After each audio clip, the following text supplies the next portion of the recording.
주부를 참고하실 때 여러분 앞에 귀의 소식 전하겠습니다. 오늘 우리를 방문하신 모든 분들을 주님의 이름으로 환영합니다.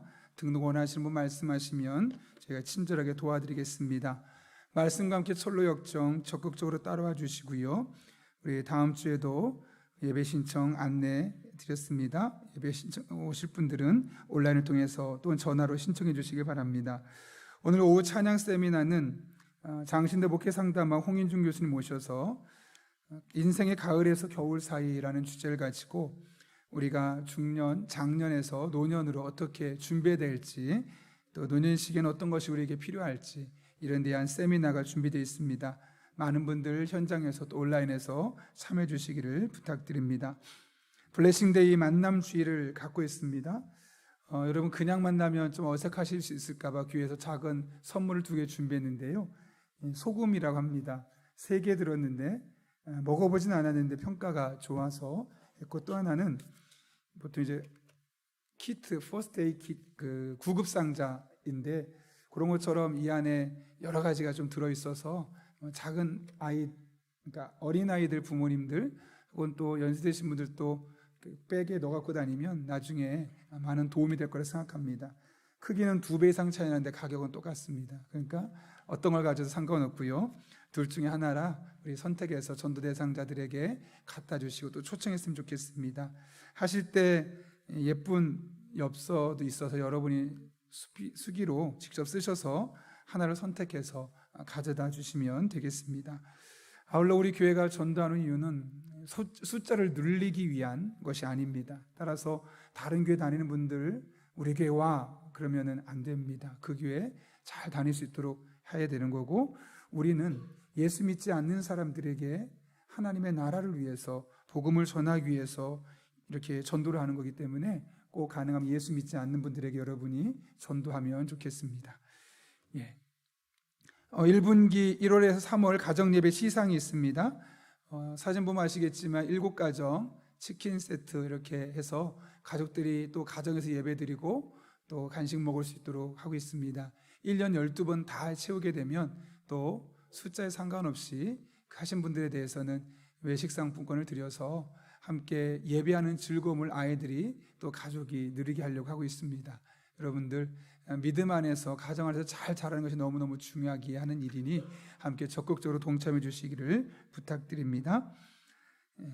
감사한 일이 있습니다. 부활주의를 맞아서 우리가 2주 동안 주일에 기도하고 또 새벽마다 기도했던 한지우 어린이가 아주 많이 좋아져서 우리 임원인 집사님이죠. 할머니가 지우 중보기도 감사로 오늘 부활주의를 맞아서 떡을 준비했습니다. 어른들도 다 하나씩 가져가시면 되고요. 교육부서에도 따로 아이들에 맞게 떡을 준비했습니다. 아무쪼록 이것을 받으실 때 우리의 기도를 응답하신 하나님께 감사한 마음으로 받으시고, 또 이거를 가지고 우리 아이가 더 완벽하게 회복될 수 있도록 기도해 주시기를 부탁드립니다. 종려주일 부활주일 감사에서 임혜진 집사님, 김은경 A 집사님 하나님 앞에 강단 꽃꽂이를 드렸습니다. 또 이인섭 집사님 총회 세계선교부에 비누를 기증했습니다. 주보 오른쪽에 보시면 블레싱데이라고 되어 있죠. 오늘은 이따가 잠시 후에 지미선 자매님 나오셔서 찬양하려고 하고요. 또 25일에는 박요한 목사님이라고 원래 입양되어서 본인이 입양됐다는 사실을 알고 나서 많은 상처가 있었지만 그것을 이겨내고 어머니의 기도를 이겨내고 목회자가 되어서 찬양 사역을 하고 계신 귀한 목사님이십니다. 아무튼 이번 기회가 우리 전도 대상자들에게 영적인 전환점이 될 수 있는 기회라 생각합니다. 꼭 현장으로 모셔도 좋고 현장에 오지 못하신다면 온라인으로라도 우리 블레싱데이에 참여할 수 있도록 전도 대상자들에게 또 이렇게 전도해 주시기를 부탁드립니다. 더 자세한 광고는 주부를 참고해 주시고 우리 함께 기도하고 하나님 말씀 나누겠습니다. 거룩하신 아버지 하나님, 오늘도 불러주신 은혜에 진심으로 감사를 드립니다. 말씀을 듣는 이 시간 마음의 문을 열어주시고 하나님의 말씀이 내게 주시는 말씀으로 들려지는 복된 시간 되게 하여 주옵소서. 함께 하실 간절히 바라옵고 예수님의 이름으로 기도하옵나이다. 아멘. 우리 한번 앞뒤 좌우에 있는 분에게 이렇게 인사합니다. 당신은 내게 행복을 주는 사람입니다. 인사하겠습니다.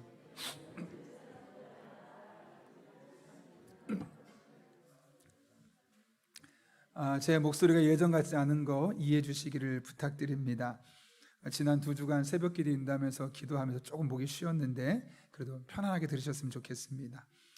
러시아의 소설가죠. 또 톨스토이 잘 아실 겁니다. 많은 책을 썼지만 단편 중에 사람은 무엇으로 사는가라는 책에 사람이 인생을 살아가면서 어떤 것이 가장 중요한가 3가지 질문을 던집니다. 첫 번째로는 지금 여러분에게 가장 중요한 사람은 누구입니까? 라는 질문입니다. 두 번째로는 지금 여러분에게 가장 중요한 시간은 언제입니까? 세 번째로 지금 여러분에게 가장 중요한 일은 무엇입니까? 이 각각의 질문에 대해서 이렇게 답합니다. 지금 여러분에게 가장 중요한 사람은 누구입니까? 지금 만나고 있는 사람이 가장 중요한 사람입니다. 두 번째로 지금 여러분에게 가장 중요한 시간은 언제입니까? 라는 질문에 대해서는 지금 만나고 있는 이 시간이 가장 중요한 시간입니다. 마지막 세 번째로 지금 여러분에게 가장 중요한 일은 무엇입니까? 라는 질문에 대한 답은 지금 당신을 만나고 있는 일이 가장 중요합니다. 여러분 3가지를 질문했지만 사람, 시간, 일, 이 셋 중에 가장 집중돼서 반복되는 것이 무엇이 있었을까요? 지금입니다. 지금 만나고 있는 사람이 가장 중요한 사람이고 지금 만나고 있는 시간이 가장 중요한 시간이고 지금 만나고 있는 일이 내게 가장 중요한 일이라는 것이죠. 결국에는 지금 나에게 주어진 환경과 조건을 가장 중요한 것으로 생각하고 그런 마음을 가지고 주어진 일들에 마음을 쓰게 되어질 때 결국 우리 삶 가운데 무엇이 가장 중요한지를 우리가 깨닫게 될 수 있다는 것이죠. 그런데 그러려면 한 가지 필요한 것이 있습니다. 바로 사명감입니다. 내게 이 일을 위한, 이 사람을 위한 부르심이 있다. 그런 것이죠. 사명은 사전적으로 맡겨진 임무라는 의미를 갖고 있습니다. 따라서 내게 맡겨진 임무가 있다라는 생각을 가지고 어떤 사람을 만난다면 그 사람과의 인간관계가 허투루 되지는 않을 겁니다. 내게 맡겨진 임무가 있다는 생각을 가지고 지금 주어진 시간에 내가 노력한다면 그 시간이 결코 아깝지 않을 겁니다. 내가 하고 있는 일에 내게 맡겨진 임무가 있다, 사명이 있다고 생각한다면 그 일이 우리에게 얼마나 보람이 있고 귀한 일이 되겠습니까? 결국 사명감을 가질 때 우리는 사람도 시간도 일도 내게 매 순간 가장 귀한 것으로 우리가 받아들일 수 있다는 것이죠. 설교를 준비하면서 약 2년 전에 세상을 떠난 제 목사 친구가 생각이 났습니다. 그 친구는 여러 가지 면에서 저보다 훨씬 뛰어난 친구입니다.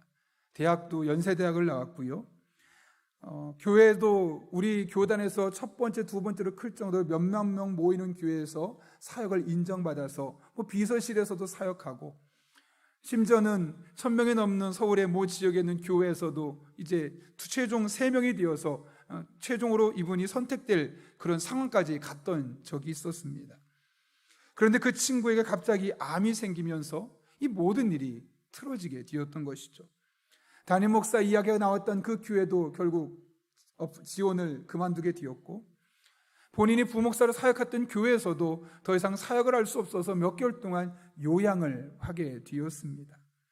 그렇게 불과 몇 개월 사이에 짧은 시간이었지만 많은 변화를 경험했던 그 친구는 40대 중반을 넘어서는 그 시점에 아내와 2 아이를 남겨두고 세상을 떠나게 되었습니다. 어제 설교를 준비하면서 그 친구를 생각하다 문득 이런 생각이 들었습니다. 하나님 편에서 보면 그 친구가 저보다 여러 가지 면에서 거의 모든 면에서 뛰어난 것이 많으니까 저를 이 세상에 남겨두는 것보다 그 친구를 남겨두는 것이 하나님께 훨씬 더 유익했을 텐데 왜 하나님은 그 친구를 불러가셨고 나는 그 친구보다 여러 가지 면에서 못한데 이 땅에 남겨놓으셨을까? 그런 생각을 해보게 되었습니다. 그러다 내렸던 결론은 하나님이 나를 통해 하실 일이 있으셔서 그렇구나 라는 생각을 하게 되었던 것이죠. 물론 객관적으로 보게 되면 그 친구가 있을 때보다 더 많은 일을 할 수 없을 겁니다. 그 친구가 있을 때보다 더 영향력 있는 일을 하지 못할 수도 있습니다. 그러나 적어도 내가 해야만 하는 일, 아니 나만 할 수 있는 일이 있기 때문에 하나님이 저를 불러가지 않으시고 이 세상에 남겨놓으신 것이 아닌가. 다른 말로 하면 나만을 향한, 나를 위한 하나님의 사명이 있기 때문에 아직도 내가 이 세상에 살아있는 것이 아닌가라는 생각을 하게 되었습니다. 그러면서 두 가지 질문을 또 하게 되었습니다. 그렇다면 나의 사명은 도대체 무엇인가? 내가 목숨을 붙어있는 이 상태에서 이 땅에서 해야 할 일이 무엇인가? 하나님이 나를 데려가지 않은 이유가 무엇일까? 고민하게 되었고, 만약 그 사명이 있다면 나는 그 사명을 이루기 위해서 나의 남은 생활을 어떻게 살아야 할 것인가? 이 고민을 하게 되었던 것이죠. 그런데 신기하게도 그냥 내가 살아있다는 것, 하나님께서 나를 통해 일하실 것이라는 그 사명이 있다는 것 하나만으로도 왠지 가슴 떨리고 저의 미래가 기대가 되는 것을 경험하게 되었습니다. 여러분이 살아있다는 것, 여러 가지 면에서 불편하고 여러 가지 면에서 남들보다 못한 면도 있을 겁니다. 그럼에도 불구하고 살아있다는 것은 여러분 한 분 한 분을 향한 하나님의 사명이 있기 때문입니다. 그 사명을 발견하고 사명 따라 살아가는 저와 여러분 될 수 있기를 예수님의 이름으로 축원합니다. 오늘 본문은 부활하신 주님께서 이 땅에 40일 계시다가 마지막에 하늘로 올라가시기 전에 하셨던 말씀입니다. 다른 말로 하면 마지막 말씀, 가장 중요한 말씀, 꼭 남기시고 싶으셨던 말씀이라는 거죠. 예수님께서는 이 땅에 계신 40일 동안 제자들에게 집중적으로 하나님의 나라, 하나님의 통치에 대해서 말씀하셨습니다. 그리고 이제 하늘로 올라가실 때가 되자마자 제자들에게 말씀하십니다. 이곳에 머물러 있어라. 조금 지나면 너에게 성령이 임하게 될 것이다. 그런데 여러분, 이 말씀을 들었던 제자들이 어떻게 반응하던가요? 전혀 엉뚱한 질문을 던집니다. 오늘 본문 6절은 이렇게 말합니다. 사도들이 한 자리에 모였을 때 예수께 여쭈었다. 주님께서 이스라엘에게 나라를 되찾아 주실 때가 바로 지금입니까? 여러분, 이게 무슨 말일까요? 제자들이 너무나 독립운동가였기 때문에 지금 독립되기를 바라는 마음으로 이런 이야기를 했을까요? 그렇지 않습니다. 이 질문을 곱씹어 보면 결국 이런 이야기입니다. 주님, 우리가 지금까지 로마 식민지를 있으면서 얼마나 힘들었는지 아시잖아요. 편히 발 뻗고 잠도 못 자고 경제생활도 맘룩하지 못하고 너무너무 어렵게 살아왔는데 언제쯤이면 우리를 도와주셔서 이 어려움에서 해결해 주실 겁니까? 라는 질문과 다르지 않습니다. 쉽게 말하면 제자들의 질문을 보면 현실적인 문제를 놓고 하나님 앞에 나아갔음을 보게 되는 겁니다. 주님께서 우리를 도와주셔서 더 이상 먹고 마시는 사는 문제 때문에 고민받지 않게 해달라고, 스트레스 받지 않게 해달라는 제목과 뭐가 다르겠습니까? 그래서 그들은 4절과 5절에서 내가 가면 성령을 보내주겠다라고 말씀하셨는데 이 성령을 그냥 능력으로 생각했습니다. 내가 성령 받으면 내가 지금 스트레스 받고 있는 문제 해결될 거야. 내가 성령 받으면 집 문제, 또 이 우리나라 문제 더 이상 걱정하지 않아도 돼. 성령에 대해서 오해하고 있었던 것이죠. 그래서 주님께서 그들의 잘못된 생각을 바꿔주시기 위해 이렇게 말씀하십니다. 7절과 8절 말씀 우리 함께 화면 보고 세 번역으로 읽겠습니다. 시작. 예수께서 그들에게 말씀하셨다.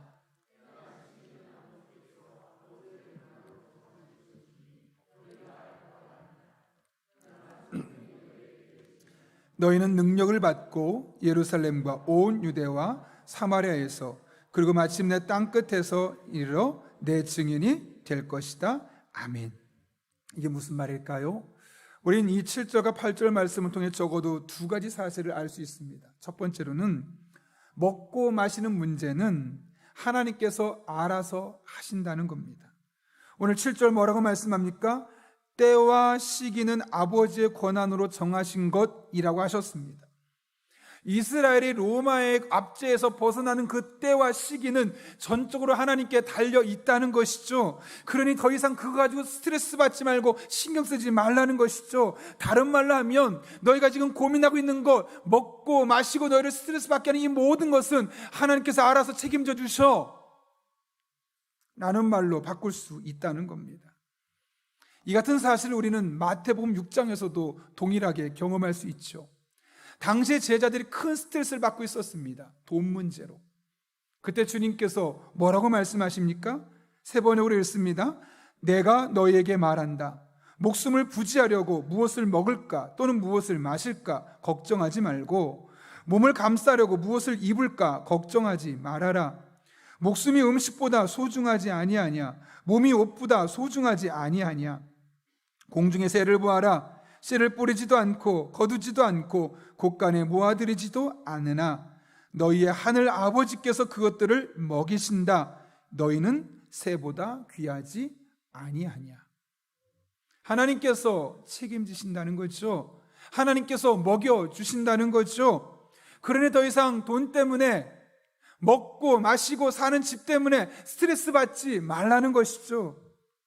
그러면서 한 걸음 더 나가서 말합니다. 그러므로 무엇을 먹을까, 무엇을 마실까, 무엇을 입을까 하고 걱정하지 말아라.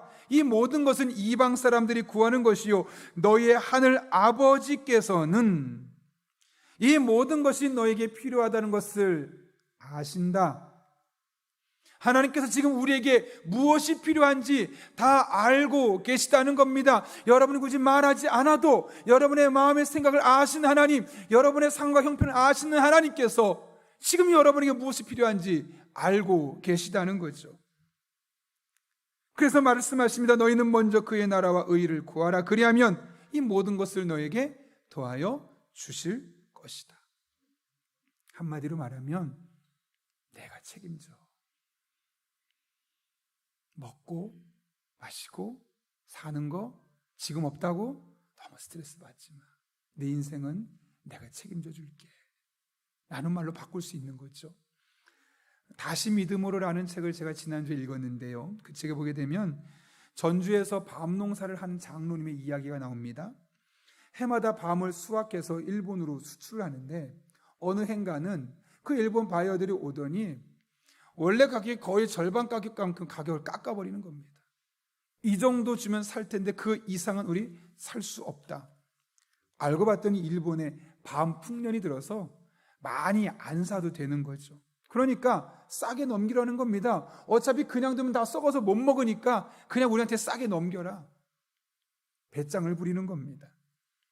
그러자 그들이 제시하는 가격대로 팔면 겨우 비료, 인건비도 안 나올 것 같으니까 그렇게 할 수 없지 않겠습니까? 고민하다가 하루만 시간을 달라. 내일 한 번 다시 얘기하자. 이야기를 하고 그날 밤 하나님 앞에 부르짖습니다. 하나님, 어떻게 할까요? 만약 저 사람들이 해달라는 대로 하면 저 그냥 쫄딱 망할 수밖에 없습니다. 하나님, 도와주세요. 정말 진지하게 하나님께 도움을 구했습니다. 그렇게 밤이 지나갔는데 그날 밤 놀라운 일이 일어났습니다. 그 장로님이 기다던 바로 그날 밤에 일본에 태풍이 불어서 익지도 않았던 밤이 다 떨어져 버린 겁니다. 하루 만에 상황이 역전됐습니다. 그 전날까지만 해도 반값으로 팔고 그 이상 우리는 안 사갈 테니까 알아서 하라고 배짱 부리던 일본 사람들이 그거 꼭 나한테 팔라고, 웃돈을 줄 테니까 나한테 팔라고. 그래서 평상시보다 3억 원을 더 받고 밤을 팔 수 있었게 되었다라는 이야기를 보게 되었습니다. 여러분, 하나님 마음 먹으시면, 하나님 결심하시면 못하실 일이 없습니다. 물론 하나님께서 그 장로님에게 일하신 것처럼 모든 사람에게 똑같은 패턴으로 일하시느냐? 물론 그렇지 않을 수 있습니다. 여전히 어떤 분은 하나님께 진지하게 고민하고 기도함에도 불구하고 삶의 변화가 없고 요동치 않은 하나님으로 말미암아 답답한 심정으로 하루하루를 살아가는 분도 있을 겁니다. 그러나 그럼에도 불구하고 변하지 않는 영적인 진리가 있죠. 그것은 하나님께서 우리의 형편을 다 알고 계시다는 겁니다. 그리고 하나님은 우리의 형편을 얼마든지 바꾸실 수 있을 만한 능력을 갖고 계시다는 겁니다. 그리고 하나님은 언제든지 우리 삶 가운데 우리 인생을 책임져 주기를 원하시는 분이라는 사실입니다. 여러분, 이 사실을 믿으십니까? 하나님께서 어떤 형태로든 여러분의 삶을 책임져 주실 것을 믿으십니까? 그렇다면 어떤 상황에도 이 믿음으로 하나님 붙들고 믿음으로 견디고 버티고 마침내 믿음을 통해 역사하시는 하나님의 은혜를 경험하는 저 여러분 될 수 있기를 예수님의 이름으로 축원합니다. 그런가 하면 본문을 통해 주시는 두 번째 메시지가 있습니다. 그것은 바로 우리에게 사명이 있다는 겁니다. 도대체 그 사명이 무엇일까요? 오늘 본문 8절은 이렇게 말합니다. 같이 읽겠습니다. 그러나 성령이 너에게 내리시면 너희는 능력을 받고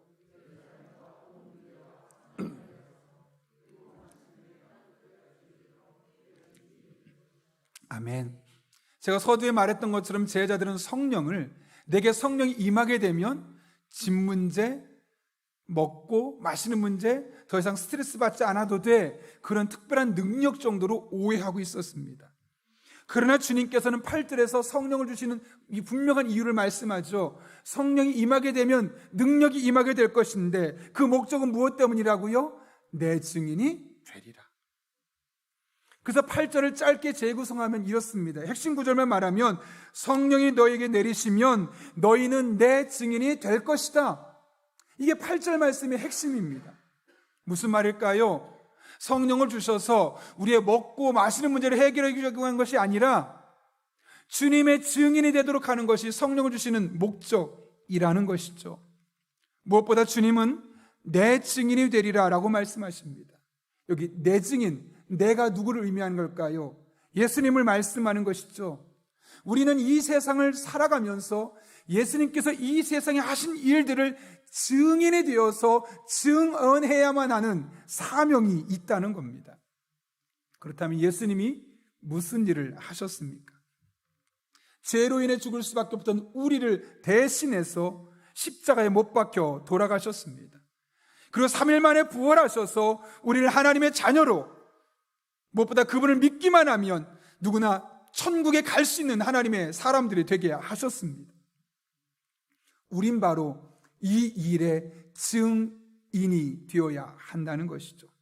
누구에게 증인이 되어야 합니까? 오늘 본문은 세 가지 대상을 말합니다. 가장 먼저 예루살렘과 온 유대라고 말합니다.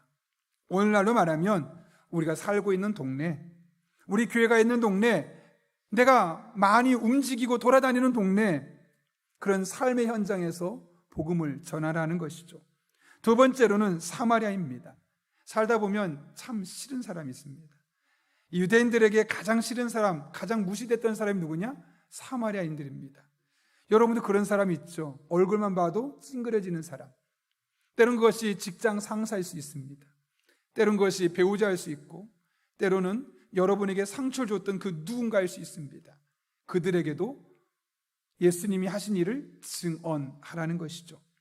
마지막으로 땅끝입니다. 오늘날로 말하면 내가 이 증언할 수 있는 최후의 보루, 가장 먼 곳까지도 우리는 복음을 전할 수 있어야 된다라는 것이고, 그것이 한편으로는 온 세계가 될 수 있고 한국에 밖에 머물 수밖에 없는 분들은 내가 사는 동네가 아니라 저 먼 곳, 때는 제주도가 될 수 있고 강원도 산골짜기 될 수도 있는 겁니다. 그런 곳에 가서 예수님께서 나를 위해 하신 일에 증인이 되어라. 들은 것, 깨달은 것, 누리고 있는 것들을 내가 그대로 증인이 되어서 증언해야만 한다는 것이죠. 여러분 혹시 엄정화 씨 아시죠? 최근에 엄정화 씨가 새롭게 하소서에 나와서 본인이 어떻게 예수님을 영접하게 되었는지에 대한 간증을 했습니다. 당시는 엄정화 씨가 가수로서 또 배우로서 나름대로 정상 궤도에 있었던 시기였습니다. 신앙도 없었죠. 매일 전보러 다녔던 사람입니다. 그러다 보니까 교회 다닌다, 너 의지가 그렇게 박약해? 하나님 얘기하면 뭐 손발이 오그라들 정도로 그렇게 싫었다고 합니다. 하나님 얘기하는 거 싫고 교회 얘기하는 것이 싫었던 때가 있었다는 거죠. 근데 어느 날 집이 이태원 쪽인데 이태원에서 용산 쪽으로 공원을 가고 있는데 갑자기 문득 자신도 모르게 하나님이라는 단어가 생각나는 겁니다. 너무 힘들어서 하나님 도와주세요 이러면 이해가 되는데, 일도 잘 풀리고 있고 어려운 일도 없는데 갑자기 그냥 하나님, 하나님? 하나님? 뭐지? 자기도 이해가 안 되는 겁니다. 그렇게 하나님이 자꾸만 생각나기 시작하니까 궁금해지기 시작한 겁니다. 그래서 그날도 그 다음날도 갈 때마다 자꾸 하나님, 하나님 떠오르니까 어느 날 하나님 앞에 이렇게 질문했다고 그럽니다. 왜 자꾸 하나님이 생각나는지 모르겠는데 하나님이 뭐예요? 아니, 저는 아무것도 믿지 않아요. 근데 왜 내 마음속에 저도 모르게 자꾸 오그라들게 만들었던 하나님이 생각나는지 모르겠습니다. 이게 자꾸만 자기 마음속에 하나님이 생각이 나니까 도대체 왜 그럴까 해서 인터넷으로 찬송가도 한번 찾아보고, 그 옆에 아주 큰 교회가 있는데 그 큰 교회 목사님 설교도 한번 들어보고 그랬다고 합니다. 그러면서 마음속에 하나님, 제가 오늘 길을 가다가 만약에 교회가 보이면 한번 그 교회 한번 들어가 볼게요. 뭔지 모르겠지만 한번 들어가 보겠다는 거죠. 그런데 교회를 찾을 수가 없었습니다. 더 신기한 거는 그렇게 공원을 계속 걸어가고 있는데 막 눈물이 나는 겁니다. 슬픈 일도 없고 굳이 눈물 날 이유가 없는데 멈추어지지 않는 눈물이 계속 눈에서 흘러나오는 겁니다. 사연 있는 여자처럼 보일까 봐 일부러 더 공원 위쪽으로 올라갔다고 그러죠. 그리고 하나님께 따졌다고 그럽니다. 하나님, 밤에는 십자가가 그렇게 많아서 교회가 눈에 잘 보이는데 막상 내가 찾으려고 하는 이때는 그 낮인데도 불구하고 왜 교회가 하나도 보이지 않는 겁니까? 그리고 나한테 교회 가자고 하는 사람이 한 명도 없는데 왜 자꾸 하나님 생각나게 하면 안 되는 겁니까? 난 도무지 모르겠으니 있으면 천사라도 보내줘서 깨닫게 해주세요 라고 기도가 아니라 그냥 투덜투덜 거렸다는 거죠. 그런데 바로 그 순간 전화가 오는 겁니다. 알고 봤더니 본인이 중학교 때 단짝 친구, 그런데 고등학교 되면서 대전으로 이사를 가게 되었고 또 그 친구는 결혼하다 보니까 1년에 한 번 정도만 연락하는 그런 친구였다는 것이죠. 그 친구한테 연락이 온 걸 알자마자 또 눈물이 또 펑펑 나는 겁니다. 그리고 자기의 사연을 이야기하는 겁니다. 야, 이상하게 자꾸 하나님 생각이 나. 내가 하나님도 무시했고 굳이 하나님 믿을 필요도 없는 이 상황에 왜 자꾸 하나님 생각나는지 모르겠어. 그랬더니 그 친구가 네가? 이랬다는 거예요. 왜냐하면 그 친구가 알고 있는 엄정아 씨는 하나님을 철저하게 무시하고 전보러 다니고 내 힘으로 살겠다고 했던 친구인데 갑자기 하나님 찾으니까 네가 그렇다고? 울면서 그러니까 신기했던 거죠. 그러면서 야, 너 영접기도 했니? 영접기도가 뭔데? 야, 그러면 주변에 조용한 데 찾아봐. 그래서 그 친구가 말한 대로 조용한 데 찾으려고 길을 갔다 보니까 이렇게 골목이 있고 그 골목을 지나자마자 그렇게 찾아도 안 보이던 교회가 하나 딱 보이는데 빛이 비치는 것 같더랍니다. 더 눈물이 펑펑 나는 겁니다. 이유를 알 수 없는 눈물. 그리고 나서 그 친구가 이제 엄정아 씨에게 영접기도를 시키는 겁니다. 처음으로 하나님, 저는 죄인입니다 하고 예수님을 영접했죠. 근데 간증을 들어보면 아시겠지만 조금 억울했대요. 왜냐하면 살면서 내가 하나님께 그렇게 잘못한 거 없는데 내가 굳이 하나님께 죄인이라고 할 이유가 있는가, 그런 마음도 들었다는 거죠. 그러나 어찌되었든 나의 죄인됨을 고백하고 하나님의 구원자이심을 고백하고 그분을 영접하게 되었다는 겁니다. 그리고 나서 집에 와서 오래전에 선물 받았던 성경책을 펼쳤는데 거기에 이사야 43장 1절 말씀이 기록되어 있습니다. 이렇게 되어 있죠. 너는 두려워하지 말라. 내가 너를 지명하여 불렀나니 너는 내 것이라. 통곡이 나왔다고 합니다. 자꾸 하나님이 생각난 것이 하나님이 나를 지명해서 불렀고 나를 선택하셔서 생각나게 하셨던 거구나. 그 깨달아지는 순간 그 자리에 또 펑펑 울었다는 거예요. 나중에 친구에게 전화가 왔습니다. 그러면 친구가 말하기를 사실 그날 본인이 교회에서 봉사활동을 하고 있다가 갑자기 오늘 정화한테 전화할까? 근데 지금 하지 말고 집에 가서 이따가 전화해야겠다라는 생각이 들었고, 그래서 집에 가자마자 전화기를 딱 들었는데 그때가 언제냐? 엄정아 씨가 하나님, 왜 자꾸 하나님 생각나게 하시는 거예요? 아무도 나한테 교회 가자고 하는 사람이 없잖아요. 하나님, 천사라도 보내주세요라고 말했던 바로 그때 그 친구가 전화를 했다는 것이죠.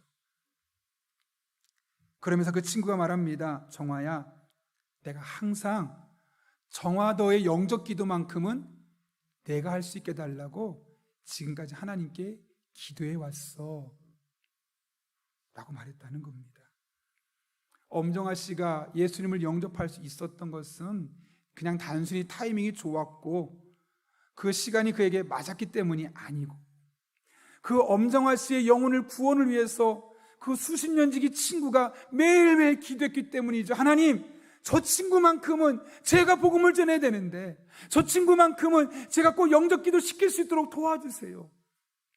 그 기도를 끊임없이 해왔고 그 기도가 오늘에서야 응답받으면서 그 과정 중에 엄정아 씨 마음에 자기도 모르게 길을 가다가 하나님 생각나고, 자꾸 하나님 생각나게 하고 눈물 나게 만들고, 하나님 천사라도 보내줘서 이 상황 좀 해결해 주세요 말할 때 그 친구에게 전화 받게 하고, 그렇게 한 영혼이 구원받게 하셨음을 깨닫게 되었다는 것이죠. 그 한 친구의 끊임없는 영혼 구원을 위한 기도 덕분에 철옹성 같았던 엄정아 씨의 마음의 문이 열리고 예수님을 영접하고 지금 예수님 안에 있는 것이 얼마나 행복한지 간증하고 다니고 있는 겁니다.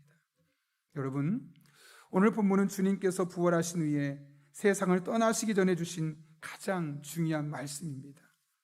근데 그 주님께서 뭐라고 말씀하시냐면 내 증인이 되리라. 이 말씀은 1차적으로 그 당시에 말씀을 들었던 예수님의 제자들에게 주신 말씀입니다. 그러나 한 걸음 더 나아가면 동일하게 오늘 부활주의를 보내고 있는 우리에게 주시는 말씀이기도 하죠. 누가 어떻게 예수님을 영접할지 우리는 아무도 알지 못합니다.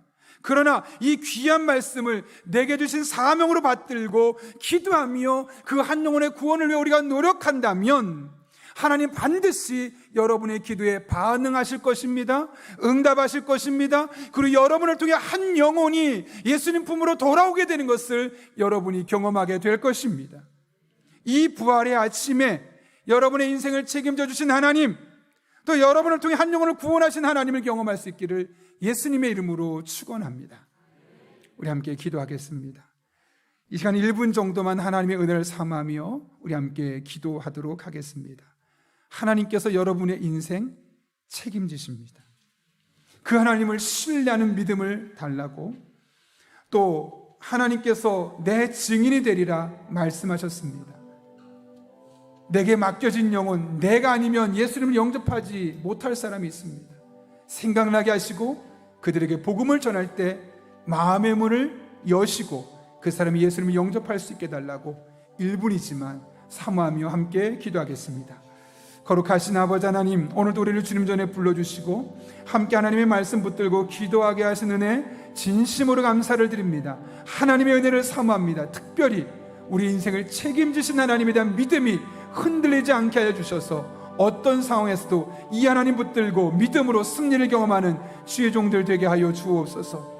하나님, 우리의 기도가 필요한 사람이 있습니다. 나를 통해 구원받아야 할 사람이 있습니다. 그 사명을 내게 주셨는데 그 사명 온전히 감당할 수 있도록, 온전히 이룰 수 있도록 우리 한 사람 한 사람을 붙잡아 주시고, 그렇게 그를 위해 기도하고 그에게 복음을 전할 때 마음의 문을 열어주시고 예수님 영접하는 놀라운 은혜가 있게 하여 주옵소서. 우리가 그렇게 하나님의 미랄로 쓰여지길 원합니다. 그렇게 하나님 나라 일꾼으로 쓰임받기를 원합니다. 우리 성도 한 분 한 분에게 이 부활의 아침에 내 증인이 되리라, 이 말씀이 내게 주시는 말씀을 들려지게 하시고 이 말씀 그대로 열매 맺혀지는 것을 삶으로 경험하게 하여 주옵소서. 하나님의 은혜를 삼합니다.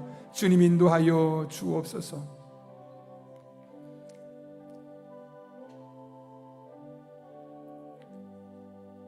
거룩하신 아버지 하나님, 오늘도 불러주신 은혜 진심으로 감사를 드립니다.